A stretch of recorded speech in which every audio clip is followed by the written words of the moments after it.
To the family of John Lewis, welcome to the Rotunda. Under the dome of the U.S. Capitol, we have bid farewell to some of the greatest Americans in our history. It is fitting that John Lewis joins this pantheon of patriots, resting upon the same catafalque of President Abraham Lincoln.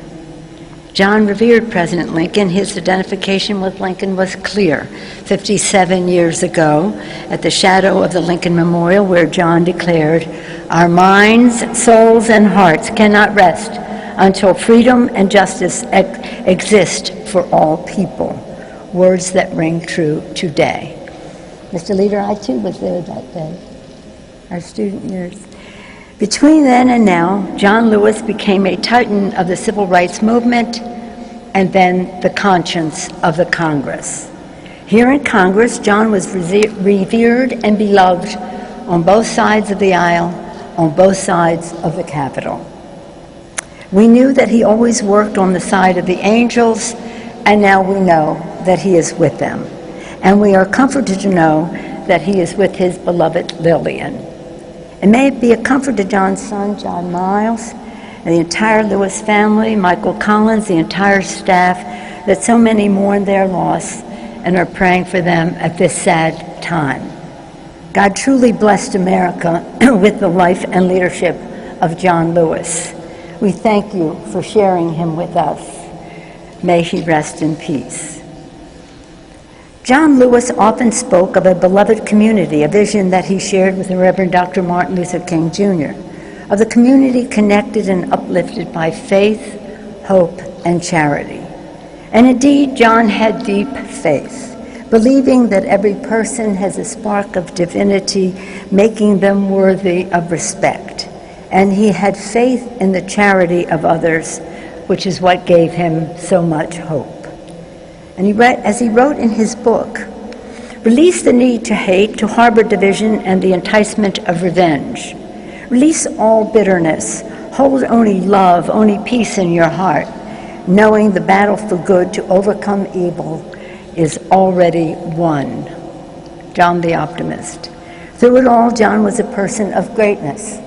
He also was a person of great humility, always giving credit to others in the movement. John committed his life to advancing justice and understood that to build a better future, we had to acknowledge the past. Exactly 1 year ago, it was a privilege to be with John and members of the Congressional Black Caucus, Madam Chair, Karen Bass, on a pilgrimage to Ghana to observe 400 years since the arrival of the first slaves from Africa. Some of the descendants of those slaves would build this Capitol, where John lies in state on the Lincoln catafalque. I wish you could have seen the response that John received when he was introduced to the Ghana Parliament. My colleagues are shaking their heads. It was overwhelming. But I wish you could have seen him at the door of no return, which enslaved people were sent through onto the death ships to cross the Atlantic. I wish you could have seen what it meant to him. He knew that the door of no return was a central part of American history, just as is the Edmund Pettus Bridge, the March on Washington, the Selma March to Montgomery Arm. When John made his speech 57 years ago, he was the youngest speaker at the March on Washington program. How fitting it is that in the final days of his life, he summoned the strength to acknowledge the young people peacefully protesting and in the same spirit of that march, taking up the unfinished work of racial justice, helping complete the journey begun more than 55 years ago. We have all seen the photographs of John being brutally beaten in Selma, which painted an iconic picture of injustice. What a beautiful contrast to see John and the Mayor of Washington, who's with us today, at the Black Lives Matter Plaza, standing in solidarity with the protesters, an iconic picture of justice that will endure and will inspire our nation for years to come. John firmly focused on the future, on how to inspire the next generation to join the fight for justice. And his quote, "To find a way to get in the way."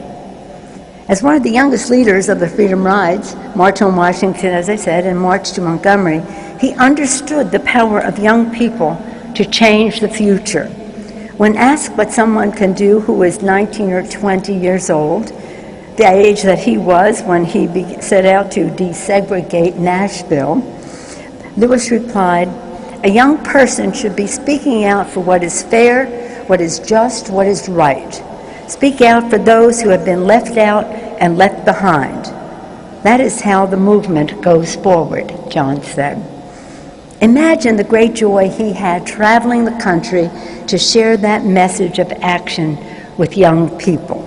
No need to imagine. It is my personal privilege right now for me to yield to our beloved colleague, the distinguished gentleman from Georgia, Congressman John Lewis.